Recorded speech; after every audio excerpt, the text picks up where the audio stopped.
All right, I'd like to welcome you all to the TN Web Series. This is an ongoing webinar series that we do to kind of educate not just the public, but our clients as well. Today, we're going to be talking about password managers, which is a very, very important topic to be going over. I know this touches and affects every single person out there, whether you're in IT or not, you're having to deal with passwords.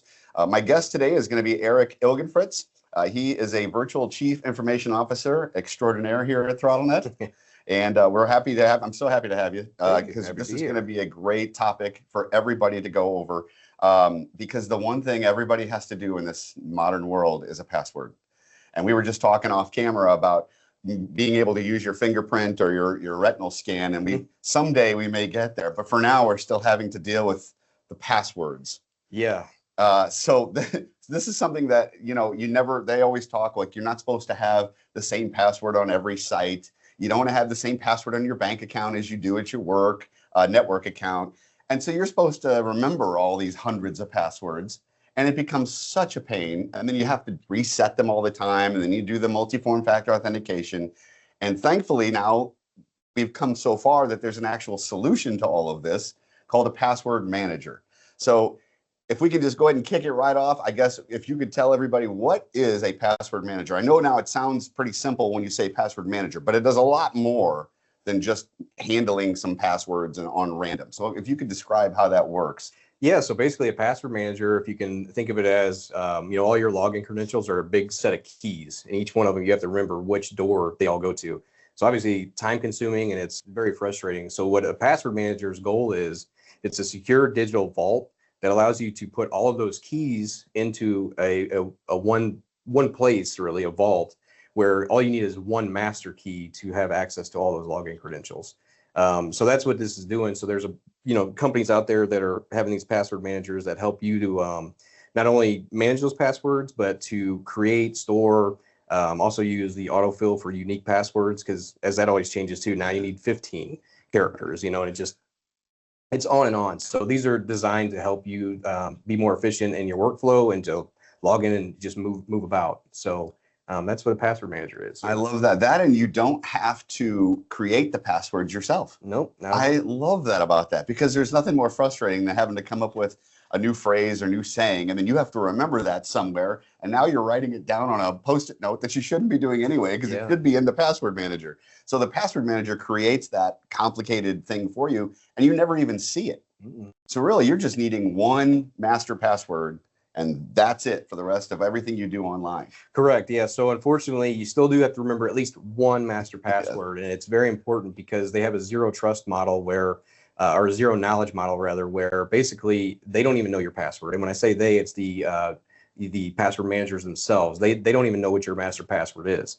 So you have to remember that, and they have protections in order to keep that safe for you to know. So absolutely. And your master password too can be it should be a phrase. Correct. Yeah. Something like a song lyric or your favorite movie line, or for me, I'm a Seinfeld fan, so I always pick out a Kramer line or a Jerry line as my main master password. So let's talk about something that everybody uses, and we joked about this earlier, and that is the browser password manager. So what is that? That's the Google Chrome or the Safari browser password manager that's built in, which sounds so great and very convenient, but yeah, so they have a lot of limitations, and I mean Google Chrome especially, it's infamous for being targeted. They have many vulnerabilities. They're always looking for those vulnerabilities to attack on. So they're not really. It's secure to a sense, but not fully. So you're still very vulnerable. And one analogy to use is like if you pretend, everybody used to remember the days, and some people still do it, but they write down their passwords and kind of put it in a drawer somewhere, right? Well, Google Chrome or the browser password manager is basically, if you think about taking your passwords, putting them on a notepad and shoving them in your glove box somewhere. That's what that is in comparison to a password manager, where a password manager is going to be your safety deposit box in a vault in a bank. And that's the two differences. So it's not that they're completely useless, because they're obviously convenient, but they are definitely not as safe as you would think they are. So that's good to know. So, and I know we're all guilty of easily clicking that button that says, would you like to save your password in Chrome? It's very easy to do that, but don't do that, is what you're saying. Yeah, absolutely not. Let's not do that. And we're trying to move away from that and offer these solutions. I think as you know, in all the different websites, they have, so many different logins. And once that gets breached, there's a breach or something that comes out from Google Chrome or whoever, then now you're in it. So that's where a good password manager, they have that zero knowledge where no one but yourself knows, not even the password manager provider knows what those passwords are. So even if they breached it, it's just gone. It's basically a nuked account. So nobody has that information. So that's great. And then one thing I want to make sure before we get into the next question that everybody understands that once you get a password manager, it is across all your devices. Correct. So you don't have to worry about whether you're using a tablet or your laptop or your phone or your whatever it may be, it's built in.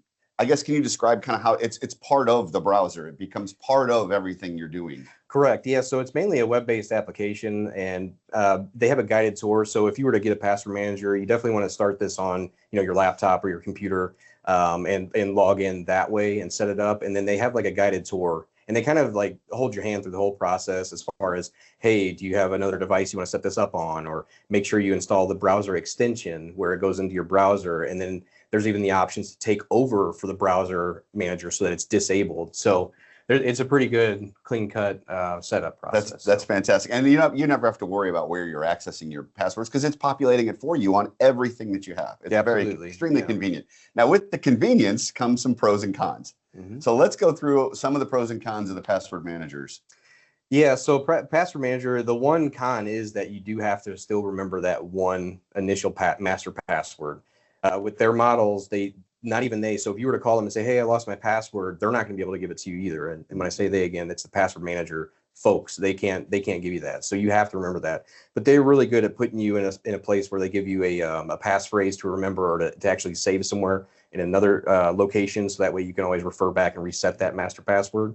But yeah, so the other cons would just be, there's a misconception about it being, a single point of failure because there is that one master password, but because they don't know that, it's really not that big of a fear. So some of the other pros are the fact that you can share your passwords with people. I mean, I think we're all notoriously, secretly sharing passwords with different people and families and things like that. So what this does is it allows a secure way to share those passwords with people you want to share with, and it doesn't allow them to know the login credentials. It just creates a path for them to use your credentials, and then you can revoke access at any point in time. So that's one major pro.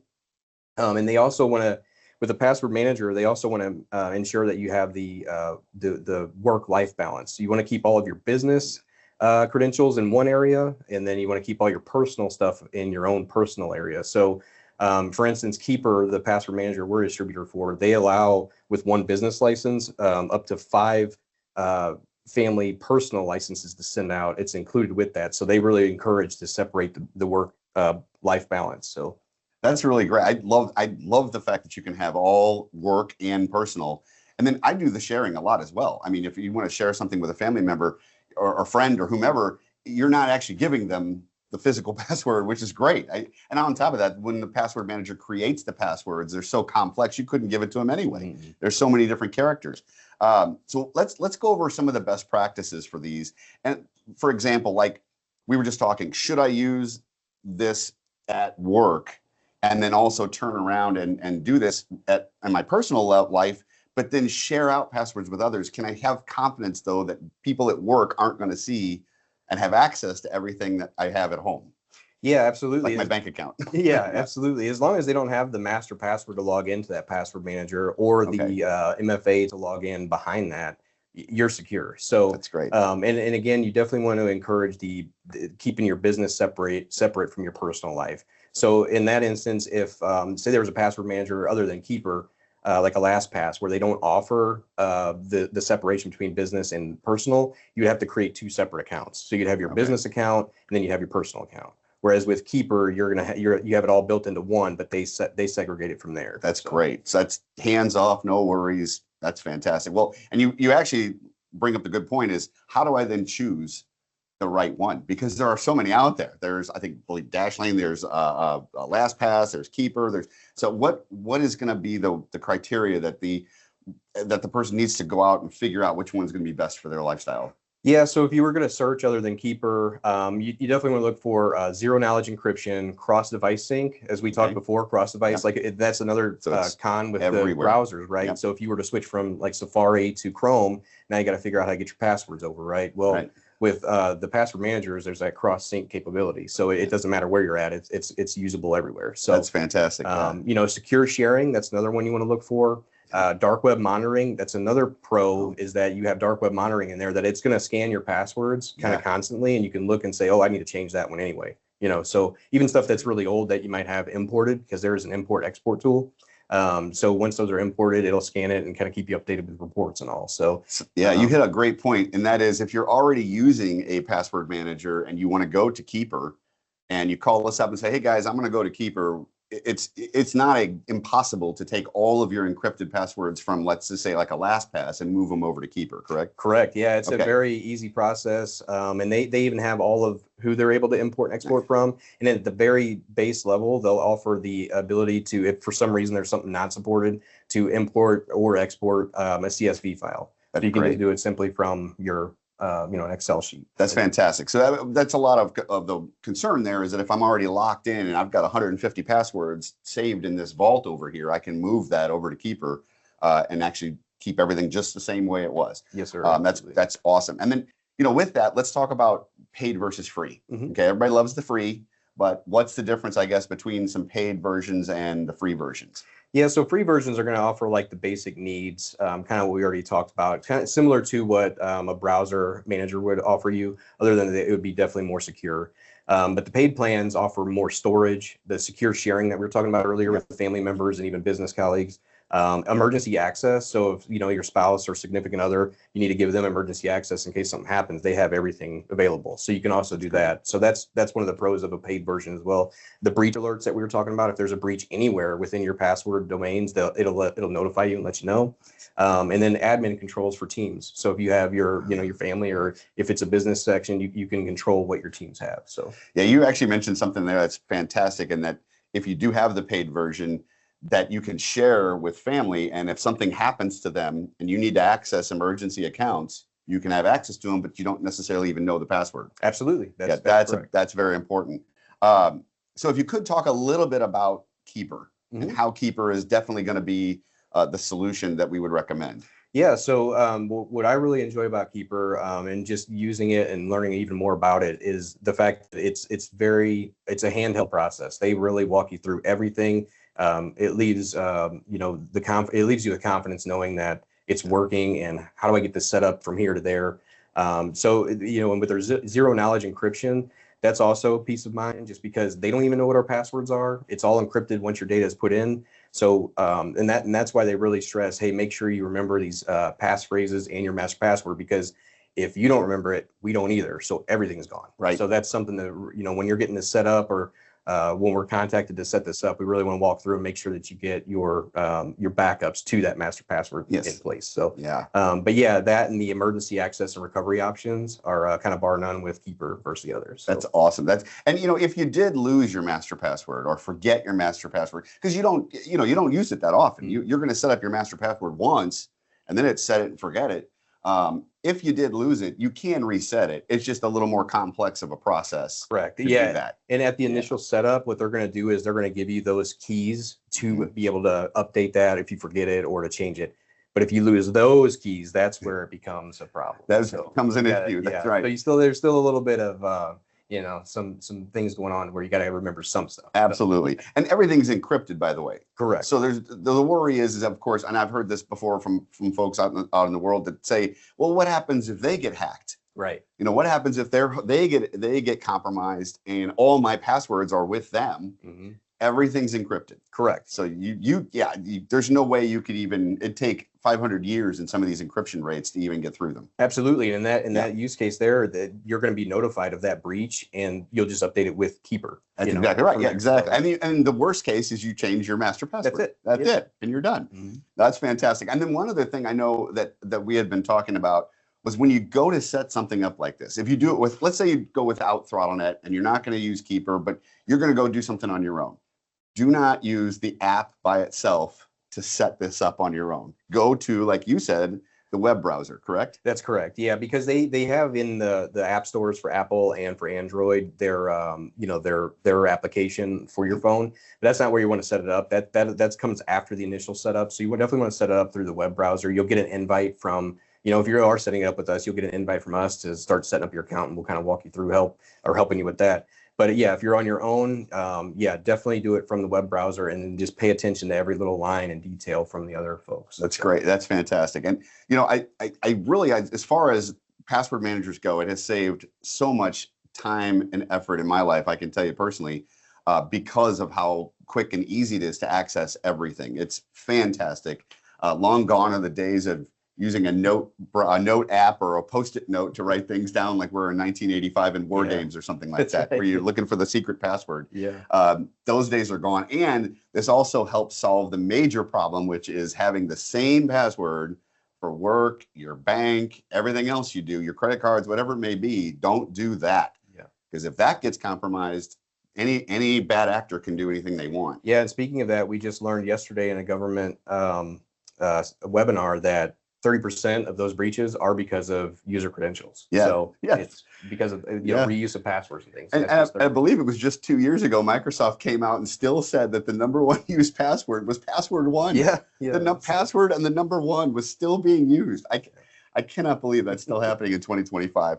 Well, let's take a look and see if we have any questions out there. Let me see. I know I've got a couple here. Let me take a quick look. If you do have any questions, you can go into the chat bubble at the bottom there or at the top, depending on where your webinar is looking. And it looks like we've got a question here. What happens? Oh, we covered. Yep. What happens if the password manager gets compromised? How hard is it to move for another one? So that's something we definitely covered. If I forget my master password, we covered that as well. That's a good one. And then of course the separation. Let's see here. Oh, we have a different question. Let me go to it real quick. Bear with me. Currently, my spouse and I use a one login and password to access our joint bank account. How would that work if one of us were to use a password manager? So they're using. It sounds like what they're doing is they're using one password for both of them to access the account. And I think the password manager would solve this problem. Absolutely, it would. At first, I would definitely recommend getting within your bank settings and just getting 2 separate user accounts, because you can do that for banks. You can have your own separate, and it's the same. You're accessing the same data. So that would be the #1. But then, yeah, secondly, that getting involved with like a keeper and then sharing the passwords that way, it's still encrypted. You don't have to worry about either one being compromised. Yep. And you can share that login that way. And that way, and you can still keep some privacy to yourself, because even though it's your spouse doesn't need to know the password necessarily, because I know some folks are real sensitive about that, and I completely respect that. But that way you can have password manager handling all of that. And you could put the password manager on each of your devices. So let's say your spouse has an iPad, and a phone and a laptop, and you have 3 of the separate devices as well. You can put that manager on all of those and then share out passwords to each other. That's correct. Yeah. See, that's very, very powerful. And then you don't even have to be home to go look up your password. No. It's all built in right there. All there. That's fantastic. And if you got mad at them, you can revoke access. Not that we want to do that. No, yeah, you want to do that. You have the ability. You could revoke access. That's correct. Let's see. Let's take a look here. The best way to set up the password manager, can I use? Yep. And we covered the mobile app as well. We definitely, it has a mobile app. All of these systems have a mobile app. Don't use the mobile app to set up your new account. Correct. It's very complex when you if you do that. It's very simple if you use a web browser and just follow the instructions. Yep. Yeah. And it'll even send you the invites and all that to set it up on your mobile device. So like I said, it's a pretty good hand-holding project to set it all up. That's fantastic. Yeah. I cannot stress enough how important it is to get a password manager, whether you're using ThrottleNet's Keeper or not. You have to do it in today's world. There's just no way around it.